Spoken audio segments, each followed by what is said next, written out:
ఎలాంటి ఘటన చోటు చేసుకుందో మనం అందరం కూడా చూసాము, విన్నాము. మరి ఈరోజు ఇక్కడికి మేమంతా వచ్చి మా నాయకుడు జగన్మోహన్ రెడ్డి గారి ఆదేశాల మేరకు వైఎస్ఆర్ కాంగ్రెస్ పార్టీకి సంబంధించినటువంటి మహిళలు మేమంతా కూడా వచ్చి ఈరోజు ఆ బాధిత మహిళని కలిసి తనకు ఓదార్పునిచ్చి తనకు మేమంతా ఉన్నామని చెప్పి ఒక మారల్ సపోర్ట్ గా నిలబడడం జరిగింది. అలాగే వారి కుటుంబాన్ని కూడా పరామర్శించి అసలు ఏం జరిగింది, ఈ గొడవ ఎలా మొదలైంది, ఏమేం జరిగింది అని వారి మాటల్లో అడిగి తెలుసుకోవడం జరిగింది. ఈ ఘటన ఎంత దారుణం అంటే అంత దారుణం అని చెప్పొచ్చు, అంత బాధాకరం. ఇలాంటి ఘటన ఈ రోజున మన ఆంధ్రప్రదేశ్ రాష్ట్రంలో నెలకొందంటే ఇది ఖచ్చితంగా ముమ్మాటికి ఈ గవర్నమెంట్ ఫెయిల్యూర్. పోలీసులంటే భయం లేక అధికార మదంతో మితిమీరిపోయి ఎక్కడ ఇంత కూడా కొంచెం కూడా ఇది తప్పు అని ఆదం మర్చిపోయి మరి టీడీపీ నాయకులు ఏ విధంగా కూడా ఈ మహిళ మీద వారి యొక్క కుటుంబం పట్ల వ్యవహరించారో మనం అందరం కూడా చూస్తున్నాము. ఈ ఇన్సిడెంట్ చాలు బీహార్ ని మించి ఈరోజు ఆంధ్రప్రదేశ్ రాష్ట్రంలో ఏ విధంగా ఈ ప్రభుత్వం వచ్చాక మరి టీడీపీ వాళ్ళు గూండాల్లాగా రౌడీల్లాగా చెలరేగుతున్నారో ఇదే ఇన్సిడెంట్ అందరికీ కూడా ఒక నిదర్శనం అని చెప్తా ఉన్నాను.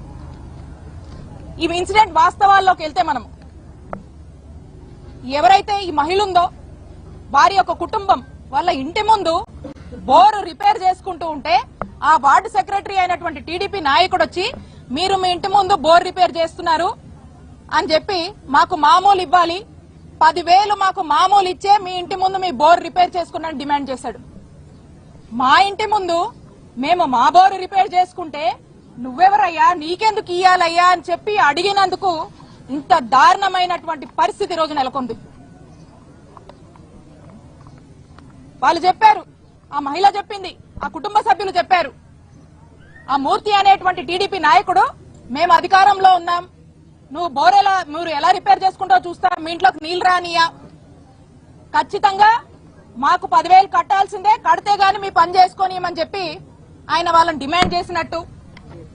మరి ఆ డిమాండ్ చేసి వాళ్ళని ఆఖరికి వాళ్ళ మీద దాడి చేసి మీరెవరు చెప్పుకుంటారో చెప్పుకోండి, నేను అధికారంలో ఉన్నా, పోలీసులైనా ఇక్కడ ఉన్నటువంటి అధికారంలో ఉన్న ఎవ్వరైనా కూడా నన్ను ఏం చేయలేరు, మీ దిక్కున్న చోటుపై చెప్పుకోండి, మీరు నాకు 10,000 ఇవ్వాల్సిందే అని చెప్పి డిమాండ్ చేసి మరి వాళ్ళ మీద దాడి చేసినటువంటి పరిస్థితులు మరి మీరందరూ కూడా చూశారు, అందరం కూడా చదివాము, విన్నాము, వీడియోలు కూడా చూసాము. అయితే ఈ గొడవ జరగగానే వెంటనే ఆ ఫ్యామిలీ మెంబర్స్ అందరూ కూడా, ఆ మహిళా కుటుంబ సభ్యులందరూ కూడా వెళ్లి పోలీస్ స్టేషన్ లో కంప్లైంట్ ఇచ్చారు. కంప్లైంట్ ఇస్తే పోలీసులు చాలా లైట్ తీసుకొని అది కూడా టీడీపీ వార్డ్ సెక్రటరీ అండి అని వీళ్ళు చెప్పడంతో ఇది అధికార పార్టీ కదా కాబట్టి మనం పెద్ద జోక్యం చేసుకోవద్దు అనుకున్నారో ఏంటో గానీ టీడీపీ అనగానే ఇక పోలీసులు ఈ విక్టిమ్ యొక్క కంప్లైంట్ ని పక్కన పెట్టేశారు. కంప్లైంట్ ఇచ్చి మళ్ళా ఇంటికి తిరిగి వచ్చారు. ఈ మహిళ వాళ్ళ కుటుంబ సభ్యులందరూ కూడా తిరిగి ఇంటికి వస్తే మీరు మా మీద వెళ్ళి మేము అధికారంలో ఉండగా మా మీద కంప్లైంట్ ఇస్తారా, ఎంత ధైర్యం మీకు అని చెప్పి రెండోసారి ఈ టీడీపీ వార్డు సెక్రటరీ ఈ మూర్తి అనే అతను సకుటుంబ సమేతంగా ఇంట్లో ఉన్న అందరినీ ఎంటబెట్టుకుని, మహిళలతో సహా ఎంటబెట్టుకుని 9 మంది వచ్చి మళ్ళా ఈ కుటుంబం మీద దాడి చేశారు. ఏ విధంగా వివస్త్రణకు గురి చేసి ఎంత దారుణంగా ఒక మహిళ మీద దాడి చేశారో మనమంతా కూడా చూసాము. ఇది ఎంత బాధాకరం అంటే అంత బాధాకరం, అంత దారుణమైనటువంటి ఘటన చోటు చేసుకుందంటే అధికార మదం, అహంకారం, కళ్ళు నెత్తికెక్కడం, వీళ్ళ మామూళ్ల కోసం ఎక్కడి దాకా కూడా దిగజారారో ఈ రోజున మనకు అర్థమవుతుంది. రాష్ట్ర వ్యాప్తంగా కూడా ఏ వార్డులో గాని ఏ గ్రామంలో గాని ఎవరన్నా ఇల్లు కట్టుకున్నా ఇంటికి సంబంధించి ఇసుక గాని మట్టి గాని లేకపోతే ఇటుకలు గాని ఏ మెటీరియల్ తెచ్చి ఇంటి ముందు పెట్టుకున్నా టీడీపీ వాళ్ళకి మామూలు ఇవ్వాలి, ఏమంటే మేము అధికారంలో ఉన్నాం, మీరు ఏం చేయాలన్నా మాకు ఇవ్వాలి. ఇలా రాష్ట్ర వ్యాప్తంగా కూడా ఏ విధంగా దోపిడీకి గురవుతున్నారో చూడండి, ఏ విధంగా దోపిడీ చేస్తున్నారో చూడండి. మరి ఈ ఇన్సిడెంట్ లోనే స్పష్టం అవుతోంది, వాళ్ళ యొక్క మామూలు ఇవ్వలేదని మహిళని నడి రోడ్డు మీద, గుంటూరు సిటీ ఇక్కడే, ఇది రాజధాని, ఇదే జిల్లాలో రాజధాని అంటారు. మరి ఇక్కడ ఎస్పీ ఆఫీస్ ఎంత దూరంలో ఉంది, కూతవేడు దూరంలో ఎస్పీ ఆఫీస్ ఉంది, ఐజీ ఆఫీస్ ఉంది. 20 కిలోమీటర్ల డీజీపీ ఆఫీస్ ఉంది.